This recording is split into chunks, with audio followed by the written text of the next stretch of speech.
சீரியல்களின் full எபிசோடுகளை Sun டிவியில் ஒளிபரப்பான உடனே எக்ஸ்க்ளூசிவாக சன் நெக்ஸ்டில் மட்டும் ஃப்ரீயா பாருங்கள்.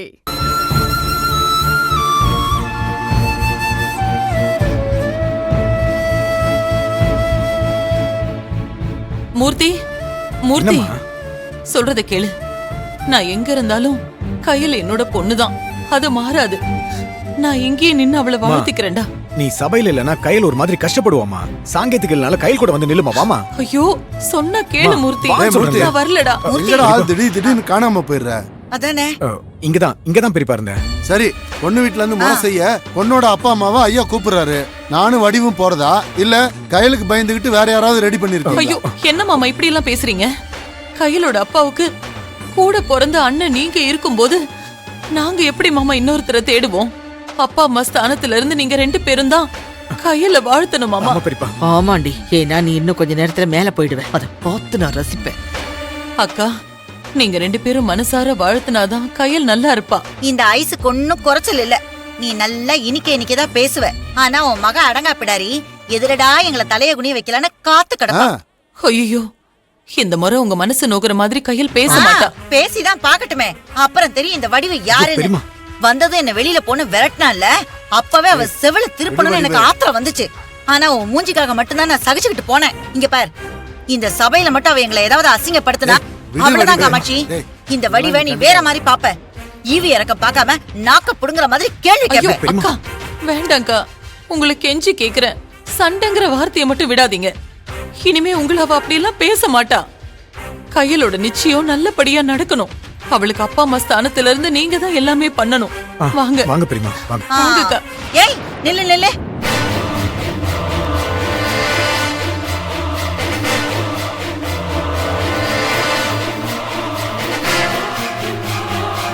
நாங்க போறது இருக்கட்டும், நீ எதுக்கு வர? அக்கா என்ன அக்கா சொக்கானுகிட்டு எல்லா விஷயமும் உனக்கு பட்டியல் போட்டு சொல்லணுமா? உன் நிலைமை என்னன்னு உனக்கு தெரியுது இல்ல?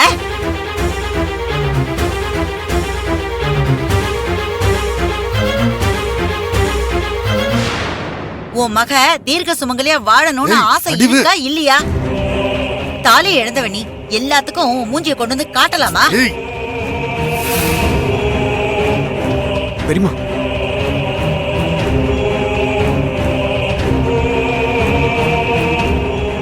ஏய் வடிவு, என்ன பேசுற நீ? நீங்க சும்மா இருங்க.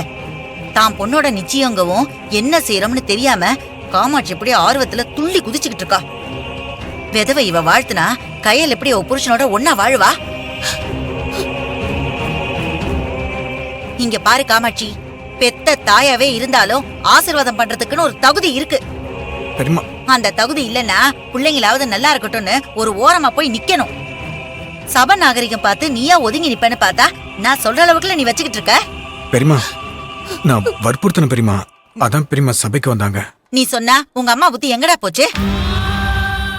நாம தான் புருஷனோட வாழலையே, பிள்ளைங்களாவது தீர்க்க சுமங்கலியா வாழணுங்கிற என்ன வேண்டா?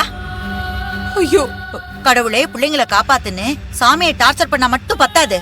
நாமளும் பிள்ளைங்களுக்காக சில இடத்துல சுதாகரிப்போட இருக்கணும். அவ தாண்டா சிறந்த தாய். சங்கரி, இவங்க எந்த காலத்துல இருக்காங்க? என்ன இப்படி எல்லாம் பேசிக்கிட்டு இருக்காங்க?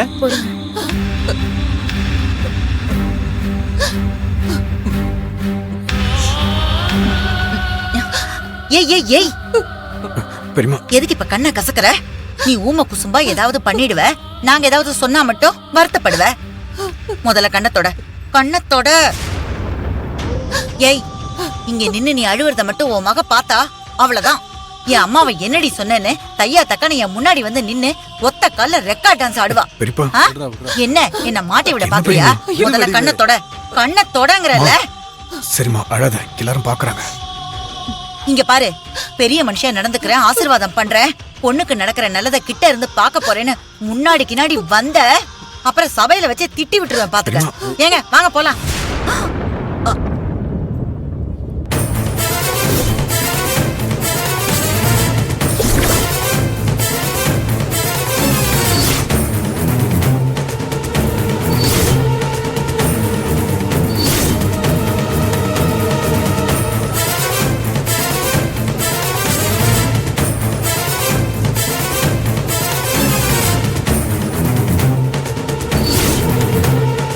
இந்த பத்திரக்காளி எப்பங்க வந்தா என்ன பண்ண போறாளோ? ஐயோ அக்கா என்னங்க? இப்படி பேசுறவங்கள என்ன பண்ணலாம்னு நினைக்கிற? அக்கா அப்படியே விட்டுடலாம்னு சொல்றியா? அக்கா கயல்,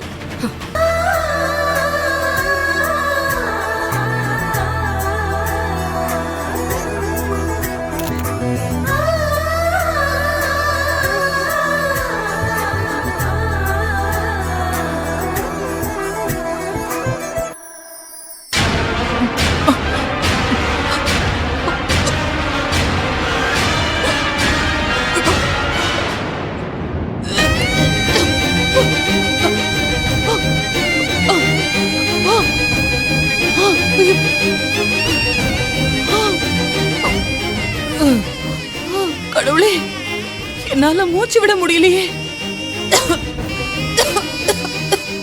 உனக்கு கையெடுத்து கும்பிட்டு கேட்டுக்கிறேன், என் மகன் நிச்சயம் முடியற வரைக்கும் என்ன உசுரோட வச்சிரு.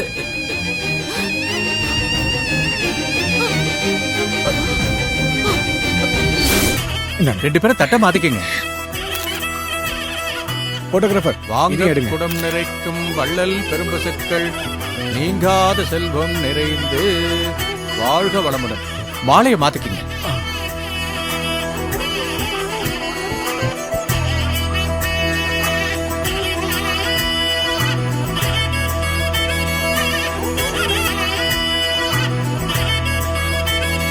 ஓங்கி உலகளந்த உத்தமன் தேவாடி நாங்கள் நம்மாவுக்கு காத்து நீராடினால் எங்கின்றி நாடெல்லாம் திங்கள் மும்மாறி செய்து ஓங்கு பிரசன்னம் ஊன்று தேர்தல ஊங்குவளை கோயில் பொறிவென்று நம்பளப்ப தேங்காதே புக்கிற்கு சீர்த்தம் உடம்பரைக்கும் வள்ளல் பெருமக்கள் நீங்காத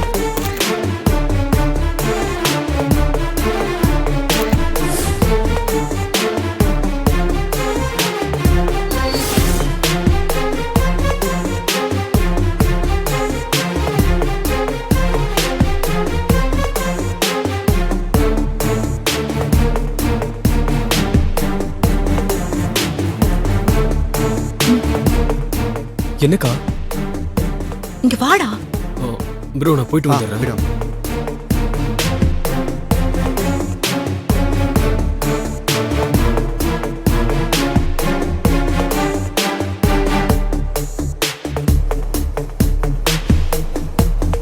ஏய், அம்மாவை பாத்தியா? இல்லையேக்கா. அக்கா எனக்கு ஆச்சு? அம்மாவை நீ பாத்தியா? இல்லையே, இங்கதான் எங்கேயாவது இருப்பாங்க. அம்மா எதுக்காக பெரியம்மா பேச்ச பெருசா எடுத்துக்கிறாங்கன்னு தெரியல. சபையில முன்ன நின்னா அபசகனும் அது இதுன்னு தேவையில்லாம யோசிச்சு கடுப்பேத்துறாங்க. அக்கா நீ டென்ஷன் ஆகாத, இங்கதான் எங்கேயாவது இருப்பாங்க, பாத்துக்கலாம். நீ முதல்ல உள்ள போ. நீங்க போங்கக்கா, நான் பாத்துட்டு வரேன். போக்கா.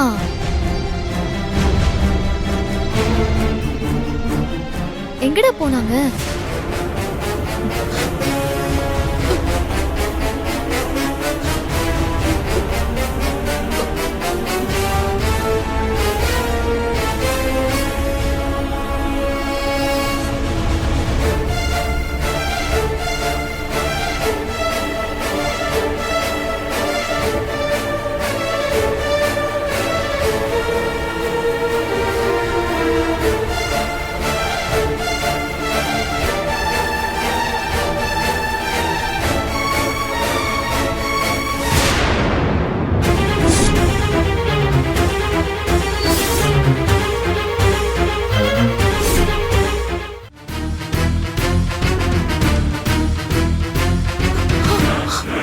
ஐயோ கயல்.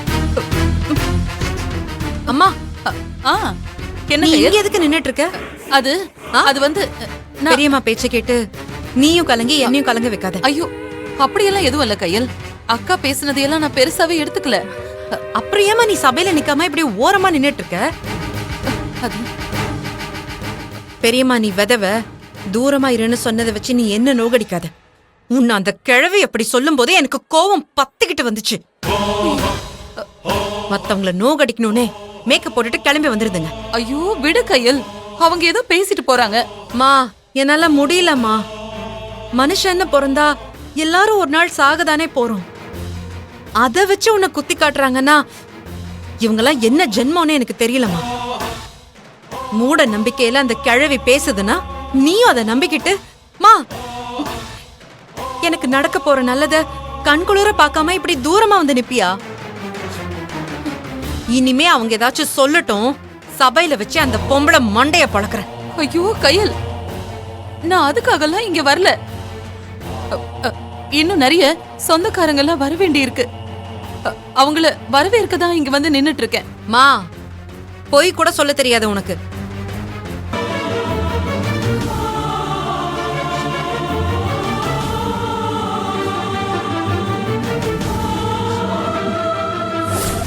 ஆமாண்ணே, நாம கலந்து கொடுத்த விஷம் அந்த காமாட்சி உடம்புக்குள்ள வேலையை காட்ட ஆரம்பிச்சிருச்சு. அதான் அவ ரத்தமா வாந்தி எடுத்துக்கிட்டு இருக்கா. ஆனா சத்தியம் பண்ணி சொல்றேன்னே, நான் பொண்ணை பெக்கல, சரியான வினைய பெத்து வச்சிருக்கேன். ஷாலினி அப்படியான நீங்க சும்மா இருங்கண்ணே. பெத்த வயிறு பத்தி எரியுது. இவளை பெத்தவன்னா தினம் தினம் சாகுறது இவளுக்கு கொஞ்சம் கூட கவலை இல்லை. ஆனா அந்த விளங்காதவனோட அம்மா ரத்த வாந்தி எடுத்துடலாம். அதை பார்த்து அப்படியே உயிர் போற மாதிரி துடிக்கிறா. திங்கிறது இங்க, விசுவாசம் அந்த காமாட்சிக்கா. ஹாஸ்பிட்டலுக்கு போல ஆண்டின்னு சொல்லி அப்படியே பிச்சை எடுக்காத குறைய அவ கையை பிடிச்சிட்டு கெஞ்சிரா. அத பார்க்கும்போது அப்படியே அவளை இழுத்து 4 அறவிடலான்னு நினைச்சேன். ஆனா நாம மாட்டிக்க கூடாதுன்னு தான் அமைதியா இருந்தேன். ஆனா அந்த காமாட்சி சரியான நெஞ்செழுத்தக்காரினே. ஹாஸ்பிட்டலுக்கு போலான்னு ஷாலினி எவ்வளவோ வற்புறுத்தியும் அந்த கயல் நிச்சயத்தை பார்க்காம அந்த இடத்த விட்டு நகர மாட்டேன்னு அங்கேயே பிடிவாதமா நிக்கிறா. அரை மணி நேரத்துல கயலுக்கு நிச்சயதார்த்தம் நடக்குதோ இல்லையோ, அந்த காமாட்சி பொணமாயிடுவா. கண்டிப்பா அவளுக்கு சங்குதான். அள்ளி, எதுக்கு சாக போறோம்னு தெரியாமலே அவ சாக போறா. அவ சாவ நேர்ல பாப்போமா? வா.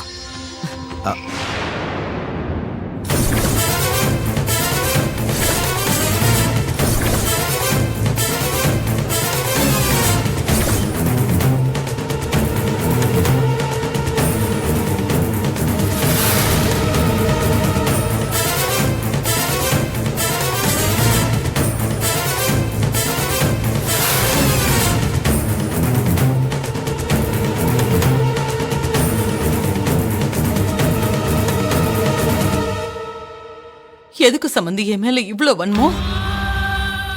செத்து போ காமாட்சின்னு என்கிட்ட சொல்லியிருந்தா என் பொண்ணு தேவி உங்க வீட்டுல வாழணுங்கிறதுக்காக எப்பவோ என் கழுத்தை அறுத்துக்கிட்டு நான் செத்து போயிருப்பேனே. அதெல்லாம் விட்டுட்டு எதுக்கு என் கையலுக்கு நல்லது நடக்க போற இடத்துல எனக்கு சமாதி கட்டணும்னு இப்படி ஒரு காரியத்தை பண்ணீங்க. அப்படி என்ன என் மேல உங்களுக்கு அவ்வளவு வெறுப்பு? உங்க மனசு நோகுற மாதிரி நான் என்ன பண்ண சொல்லுங்க சம்பந்தி. சொல்லுங்க. நான் உன்னை தீத்து கட்டணும்னு ஜூஸ்ல விஷத்தை கலக்கல. நீ பெத்து வச்சிருக்கே ஒரு பொறுக்கி பையன் அன்பு, அவனை கொல்லத்தான் நான் இந்த வேலையை செஞ்சேன்.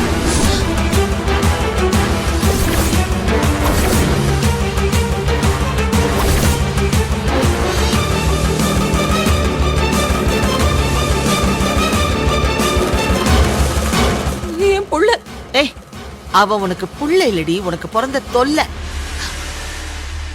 அடுத்த வேளை சோத்துக்கு கையேந்திர பிளாட்பாரத்துக்கு கோடீஸ்வர சம்பந்தம் கேக்குதா? ஏண்டி, கையில தாண்டி நீ பெத்த பிள்ளைங்க எதுக்குமே வெக்கம், மானம், சூடு, சொர்ண இது எதுவுமே இல்லையா? அதுவும் உன் புள்ள அன்பு, அவ அதெல்லாம் எப்போ வித்துட்டான் போல இருக்க. அன்பு அப்படியெல்லாம் பேசாதீங்க சம்பந்தி. உயிருக்கு ஊசலாடிக்கிட்டு இருக்கும் போது கூட அந்த விளங்காதவனை யாரும் தப்பா பேசக்கூடாது. இங்க பாரு, நீ இப்படி உருகிற அளவுக்குலாம் அவன் ஒர்த்தே கிடையாது. மானமுள்ள மனுஷனா இருந்தா என் பொண்ணுகிட்ட பேசாத பழகாதன்னு நான் முதோதரம் வந்து சண்டை போடும் போதே ஒதுங்கி இருக்கணும். பண்ணான அவன்? ஐயோ, கேவலம் பணத்துக்காக என் சாபத்தை தூக்கி சட்டப்பையில வச்சுக்கிட்டு சுத்திக்கிட்டு இருக்கான். என்ன நெஞ்செழுத்த இருந்தா என் பொண்ண பாக்காத பேசாதன்னு நான் தடுத்தும் அவளை அவன் வலையில சிக்க வைக்க பாப்பான். சத்தியம் பண்ணி சொல்றேன், அவன்லாம் குடும்ப பையனே கிடையாது. சொகுசு வாழ்க்கைக்காக அலையிறான். உழைக்காம பணக்கார வீட்டை எடுத்து மாப்பிள்ளை ஆகணும்னு சொல்லி வெறி எடுத்து அலையிறான். வாய மூடு. யாருக்கு யாரடி சம்மந்தி? உன்னை அப்படி கூப்பிட கூடாதுன்னு எத்தனை வாட்டி சொல்லியிருக்கேன். என்கிட்ட இருக்கிற பணத்துக்கும் பதவிக்கும் ஈக்குவல் ஆனவளா நீ? ஊர் மேற பிள்ளைங்களை பெத்து வச்சுட்டு என்ன நீ சம்மந்தின்னு சொன்ன தொலைச்சிருவன் தொலைச்சு. உன் மக தேவி என் வீட்டுக்குள்ள வந்ததையே இன்னும் என்னால தாங்கிக்க முடியல. இது போதாதுன்னு சொல்லி உன் பையனை ஏவி விட்டு என் பொண்ணை கட்டி வைக்கலான்னு பாக்குறியா? அது நடக்க கூடாதுன்னு தான் ஜூஸ்ல விஷத்தை கலந்து.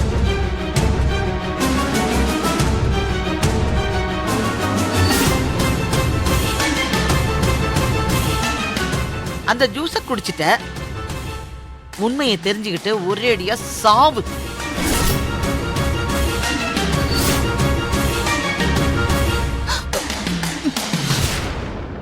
என்ன விஷத்தை குடிச்சதால தொண்டை அப்படியே கவ்வுதா? ரத்த ரத்தமா வாந்தி எடுத்திருப்ப போல. இந்த மாதிரி ஒழுக்கம் கிட்ட பிள்ளைங்களை பெத்ததுக்கு இப்படித்தான் துடி துடிச்சு சாகணும். என்னாச்சு ஹசன? அம்மாவை கூப்பிட போறேன்.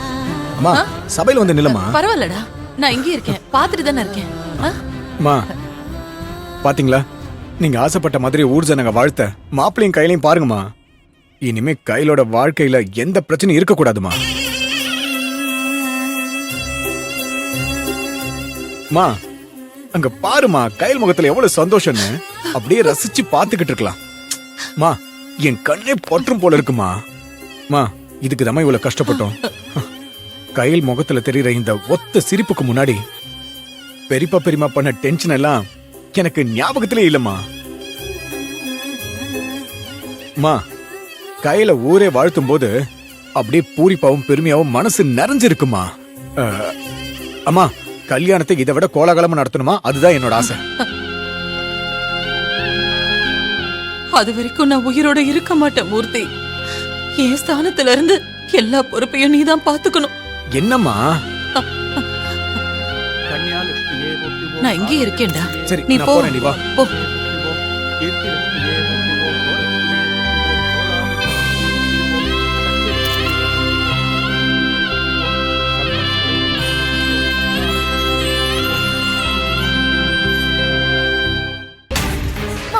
உட்காரு உட்காரு. விடுமா, எதுக்குமா என்ன இப்படி டார்ச்சர் பண்ற? எதுக்கு இப்ப என்ன மேடைக்கு போக விடாம தடுத்துட்டு இருக்க? விடு, நான் போறேன். ஏய், தைரியம் இருந்தா போ பாப்போம். அப்புறம் அந்த அன்பு என்ன ஆகுறான்னு உனக்கே தெரியும். பேசாம உட்காரு உட்காரு உட்காருடி.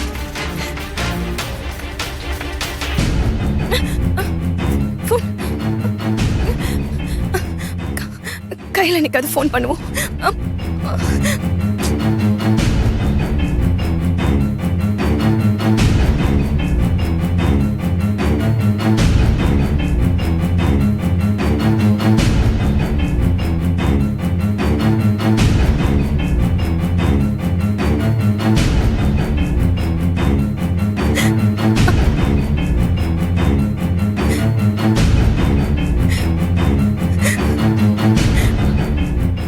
அண்ணி, காமாட்சி ஆண்டிக்கு உடம்பு முடியல. அவங்க ரத்த ரத்தமா வாந்தி எடுக்கிறாங்க. எனக்கு ரொம்ப பயமா இருக்கு. அவங்கள ஃபர்ஸ்ட் ஹாஸ்பிட்டல் கூட்டிட்டு போங்க. சீக்கிரம் அண்ணி, ஏதாவது பண்ணுங்க.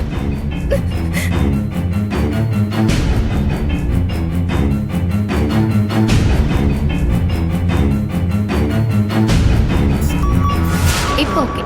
ஏய் போன் தா. மாட்டேன். ஏய் ஏதோ மெசேஜ் வந்திருக்கு, பாத்துட்டு கொடுத்துறேன். ஆனந்தி மாட்டேன். கங்க்ராட்ஸ் மெசேஜ தாண்டி இப்ப யாரும் உனக்கு எதுவும் அனுப்பியிருக்க மாட்டாங்க. அந்த மெசேஜ்க்கெல்லாம் அப்புறமா ரிப்ளை பண்ணிக்கலாம். அதை விட ஒரு முக்கியமான வேலை இருக்கு. ஸ்டார்ட் பண்ணலாமா? போன் கொடுக்க போறியா இல்லையா? அக்கா, நிச்சயம் முடிற வரைக்கும் நீ கம்மன் இரு. ஏன் ஆனந்தி, நான் தர மாட்டேன். இப்ப எதுக்கு உனக்கு போனு? போனை கையில் கிட்ட கொடு. அண்ணி, அக்கா மொபைல்ல கேமரா குவாலிட்டி சூப்பரா இருக்கும். ஏய் என்ன பண்ணிக்கிட்டு இருக்க? நிச்சயம் டைம்ல செல்ஃபி எடுத்துக்கிட்டு இருந்தேன்னா யாராவது பார்த்தாங்கன்னா தப்பா எடுத்துக்க போறாங்க. முதல்ல போனை கொடு. ஐயோ அண்ணே, நான் செல்ஃபி எடுக்க கேக்கல. இந்த ஈவென்ட் ஃபுல்லா போட்டோ எடுக்க தான் கேக்குறேன். அதுக்கு தான் போட்டோகிராஃபர் இருக்கார்ல. எந்த போட்டோகிராஃபருக்கா போட்டோ எடுத்தவனே குடுக்குறாங்க? மொபைல்ல எடுத்தா உடனே ஸ்டேட்டஸ் அப்டேட் பண்ணலாம்ல. நீயும் அப்படியே ரசிக்கலாம்ல. இது போட்டோ எடுக்கிறேன்.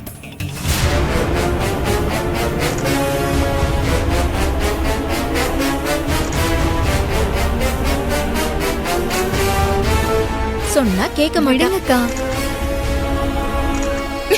இந்த மெசேஜ் அன்புக்கு ஃபார்வர்ட் பண்ணி விடுவோம்.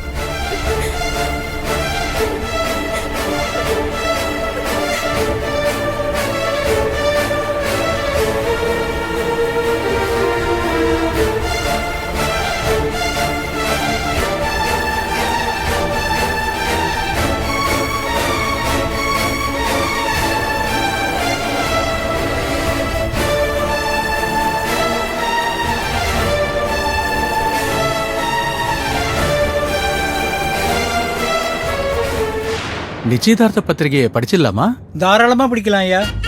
நிகழும் மங்கள வருடம் ஆணி மாதம் 15ஆம் தேதி சுபயோகம் கூடிய சுபதினத்தில் நல்லூர் கிராமம் காலம் சென்ற முத்துவேல் காமாட்சியின் மகள் திருநிறைச்செல்வி கயலுக்கும் திரு ராஜசேகர் திருப்பதி சிவசங்கரியின் குமாரன் திருநிறைச்செல்வன் எழில் அவர்களுக்கும் திருமண நிச்சயதார்த்தம் செய்யப்பட்டுள்ளது.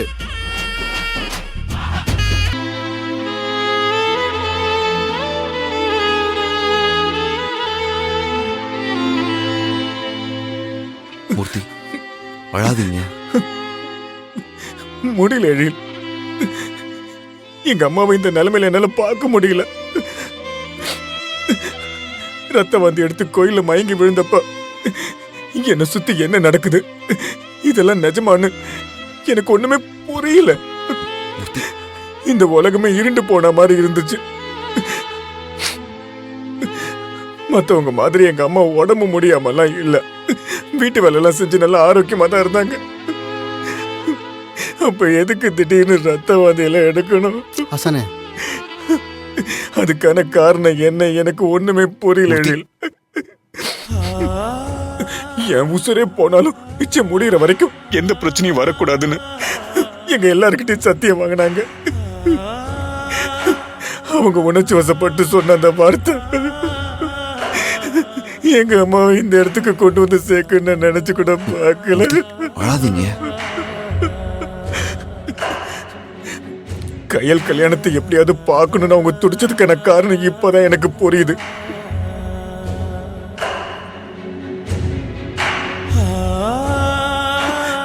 எங்க குடும்பம் கோவில்னா அதுல சாமி எங்க அம்மா தான்.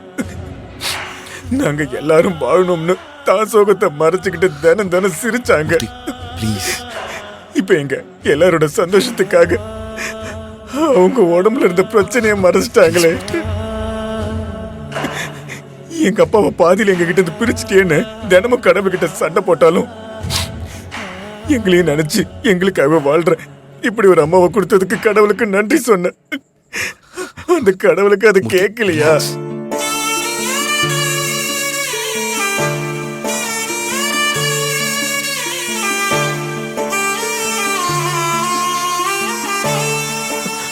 மூச்சு பேச்சு இல்லாம நான் தூக்கிட்டு வந்த அந்த நிமிஷம் எனக்கு மரண பயத்தை கண்ணில் காட்டிடுச்சு. எங்க அம்மாக்கு ஏதாவது ஆயிடுமோன்னு அந்த பயம் என் கழுத்தை நெரிச்சிச்சு.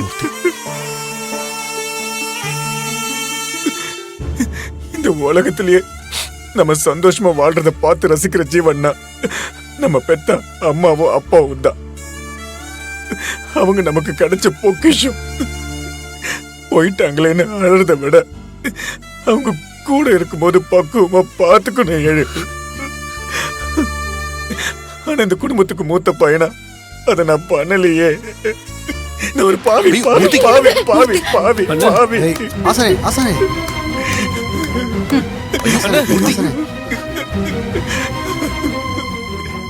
இல்ல எழில், ஒரு பையனா நான் அவங்களுக்கு இது வரைக்கும் எதுவுமே செய்யல. இந்தம்மா உனக்குன்னு சொல்லி ஒரு 100 ரூபா கூட அவங்க கையில நான் கொடுத்தது இல்ல. எங்க அப்பா செத்ததுக்கு அப்புறம் என் தங்கச்சி கையில் தலையெடுக்கிறதுக்கு முன்னாடி வீடு வீடா போய் 10 பாத்திரம் தேய்ச்சி எங்களை காப்பாத்தினாங்க. அந்த தியாகத்தை நான் மதிக்கவே இல்லை. அப்ப குடிச்சிட்டு நான் விழுந்து தானே கிடந்தேன். எழில், நாட்டு ஆள்றதை விட குடும்பத்துக்கு மூத்த பையங்கிறது பெரிய பொறுப்பு. அந்த பையன் பொறுப்பா இல்லைன்னா அந்த குடும்பம் தடம் தெரியாம சதிஞ்சு போயிடுன்றதுக்கு என் வாழ்க்கை மத்தவங்களுக்கு ஒரு உதாரணம். எங்க அம்மா வீட்டு வேலைக்கு போனதுக்கும் என் தங்கச்சி ராப்பாக்களை கஷ்டப்பட்டதுக்கும் நான் தான் காரணம். இல்ல, நான் தான் காரணம்.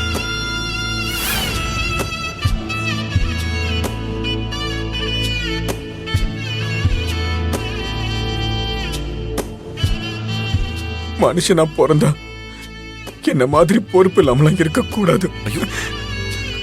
ஆனா இப்ப திருந்தி வாழணும்.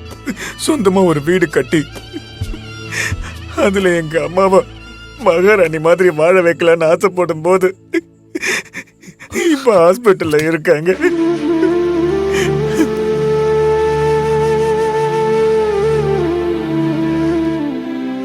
டேய், அதுக்கெல்லாம் உனக்கு கொடுப்பனே இல்லடா. நீ வேணா பாரு, காமாட்சி இன்னைக்கே ஒரே அடியா உங்களை விட்டு போயிடுவா.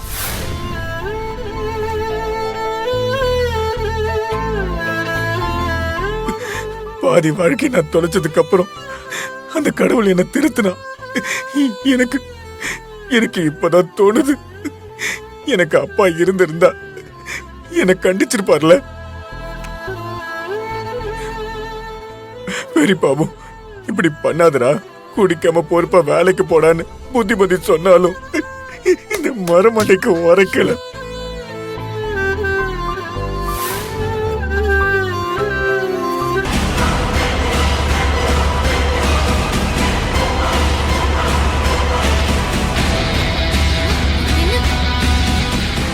என்ன பண்ணலாம்?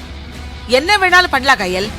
பெத்த தாயை கொல்ல நினைச்சவங்கள கழுத்தை நெரிச்சு கொன்னு போட்டுரு, அதுல தப்பே இல்ல. அப்படியா? ஆமா கையல். அப்ப இப்பவே உன் கழுத்தை நெரிச்சு கண்டன் துண்டமா வெட்டி போடவா?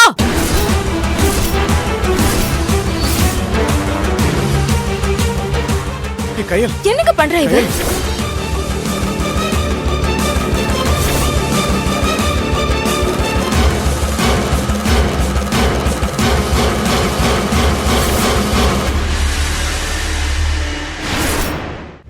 கையல், என்னாச்சு? ஏன் இப்படி எல்லாம் பேசுற? ஏய், நடிக்காத. நடிச்ச மனுஷியாவே இருக்க மாட்டேன்.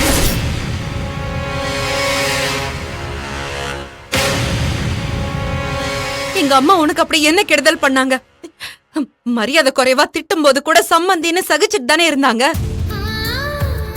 அந்த பொறுமைக்காவது கொஞ்சம் ஈவிரக்கம் காட்டியிருக்கலாம்ல. தப்பு நம்ம பொண்ணு தேவி மேல இருக்கு. பையனை பெத்தவங்க அப்படிதான் கோவப்படுவாங்கன்னு எத்தனை நாள் என்ன சமாதானப்படுத்திருப்பாங்க தெரியுமா? நீ மனுஷியா மாறணும்னு அவங்க வேண்டாத தெய்வம் இல்ல. கருப்பு சேலை ஃபங்க்ஷன்ல என் தங்கச்சிய கொல்லணும்னு நினைச்சப்பவே உன்னை வெட்டி போடணும்னு ஆத்திரம் வந்துச்சு. விக்னேஷ்காக தான் மன்னிச்சு விட்ட.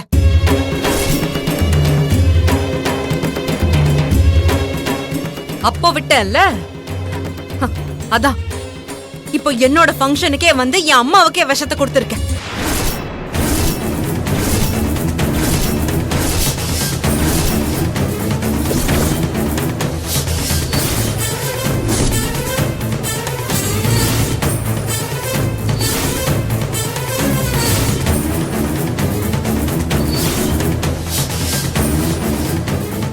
இல்ல கையல், நான் போய் வாய் மூடு. செஞ்ச தப்ப நீ மறைக்கணும்னு நினைச்ச நான் என்ன பண்ணுவனே தெரியாது, பாத்துக்கோ. இல்ல, அம்மா தான் எங்களோட உலகம், அது உனக்கு நல்லாவே தெரியும். அவங்கள தொட்டா நாங்க சும்மா விட மாட்டோம்னு உனக்கு தெரியும்ல. அப்புறம் எதுக்கு விஷத்தை கொடுத்த? ரத்த வாந்தி எடுத்து துடிச்சாங்களே, அப்ப கூட தப்பு பண்ணிட்டோமேன்னு உன் மனசு உறுத்தலையா? ஏய், நீயும் ஒரு பொண்ணை பெத்த தாய் தானே. நாங்க என்ன கெடுதல் பண்ணிட்டோம்னு அவங்கள கொல்ற அளவுக்கு துணிஞ்சிருக்க. எதுக்கு இவ்ளோ வன்மோ? கல்யாண வயசுல உனக்கு ஒரு பொண்ணு இருக்கால. தன் பொண்ணோட கல்யாணத்தை பாக்கணும்னு உயிரை கையில பிடிச்சிட்டு இருந்த ஒரு தாயோட பரிதவிப்பு உனக்கு புரியலையா? நீ எதுக்கு எங்க அம்மாவை கொல்ல பார்த்த சொல்லு. ஏய் சொல்லு.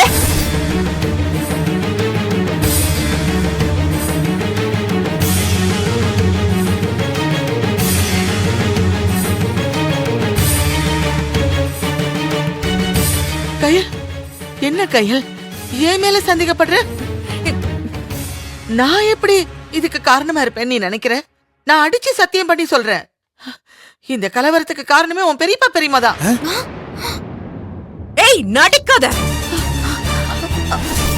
ஏய் மறுபடியும் மறுபடியும் நடிக்காத. என் பெரியப்பா பெரியம்மா கேடு கெட்டவங்க தான், கொலை இல்ல. அதுக்கு மேல என்ன வேணாலும் செய்வாங்க. ஆனா இப்ப எங்க அம்மாவுக்கு விஷத்தை கொடுத்தது நீதான். அது எனக்கு உன் நடிப்பிலே தெரிஞ்சு போச்சு. அண்ணி, சத்தியமா இதெல்லாம் என்னால ஏத்துக்க முடியாது. நீ என் அம்மா மேல நீ வீண் பழி போட்டுட்டு இருக்கீங்க. நீ வா போன் பேசுறதெல்லாம் கொஞ்சம் கூட சரியில்லை. சொல்லுங்க. சரியில்லை. பேசாம இருங்க. உங்க அம்மாவுக்கு ஒருத்தர் விஷம் கொடுத்தா நீங்க பாத்துட்டு சும்மா இருப்பீங்களா? எங்க அம்மா என் கண்ணு முன்னாடி ரத்தம் வாந்தி எடுத்தும் இவங்கள கத்துறதோட விடுறேன். ஆனா நீங்க என் இடத்துல இருந்திருந்தா எங்க அம்மாவைய கொலை நினைச்சேன்னு கத்தி எடுத்து குத்திருப்பீங்க. போதும் நீ. நீங்க சப்போர்ட் பண்ற அளவுக்கு உங்க அம்மா நல்லவங்க கிடையாது. எங்க அம்மாவை கொலை நினைச்ச ராட்சசி. போதும். என்ன ஏன் வேணாலும் போதும்? பேச- ஆ? எங்க அம்மாவை கொலை நினைச்ச பாவி மேல கோவமா வருது. ஆனா அதோ என் தங்கச்சிக்காக தான் பாத்துட்டு நான் சும்மா இருக்கேன். அக்கா என்ன பத்தி யோசிக்காதீங்க அக்கா. நம்ம அம்மாவை கொலை நினைச்சது யாரா இருந்தாலும் அவங்கள என்ன வேணாலும் தேவி பண்ணுங்க. நீ சும்மா இரு. இங்க பாருங்க, நீங்க சொல்றதை என்னால நம்ப முடியல. எங்க அம்மா ரொம்ப மாறிட்டாங்க. யாரு இவங்களா? அத்தனையும் நடிப்பு. அண்ணி, சம்பந்தமே இல்லாம அன்பையும் அத்தையும் அவங்க எதுக்கு கொல்ல நினைக்கிறோம்? ஷாலினியும் பவித்ராவும் கோவில்ல வச்சு என்கிட்ட சில விஷயங்களை சொன்னாங்க.